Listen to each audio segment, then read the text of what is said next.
Баршаларыңызға ассалаумағалейкум. Жағымды жаңалық. Жоғарғы сот төрағасы болып қызмет атқарып келген Жақып Асанов қызметінен босатылды. Бүгін Сенаттың жалпы отырысы кезінде Жақып Асановтың жоғарғы сот төрағасы қызметінен босатылғанын хабарлады. Ол қызметте 2017 жылдан бері қызмет етіп келеді.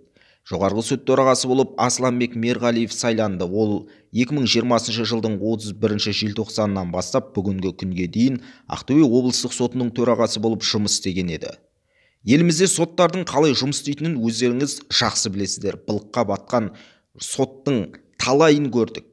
Біздегі соттардың былыққа батпағанын таңдап теріп алуға болатын шығар. Тіпті жоқтың қасы десек те болады. Ал енді Жақып Асановтың қызметінен кетуі бұл үлкен өзгерісті талап ететін жағдай. Себебі жоғарғы сот елімізде президенттің өзіне тәуелсіз болуы тиіс. Оны өздеріңіз жақсы білесіздер. Кезінде Төле би, Әйтеке би, Қазыбек билердің заманындағыдай билердің атқарған қызметін бүгінгі таңда жоғарғы сот атқарып отыр емес пе? Халықтың шырылдап жүрген жанайқайын бірінші болып естуі тиіс және әділдікті талап етуге тиісті жоғарғы сот деп білеміз.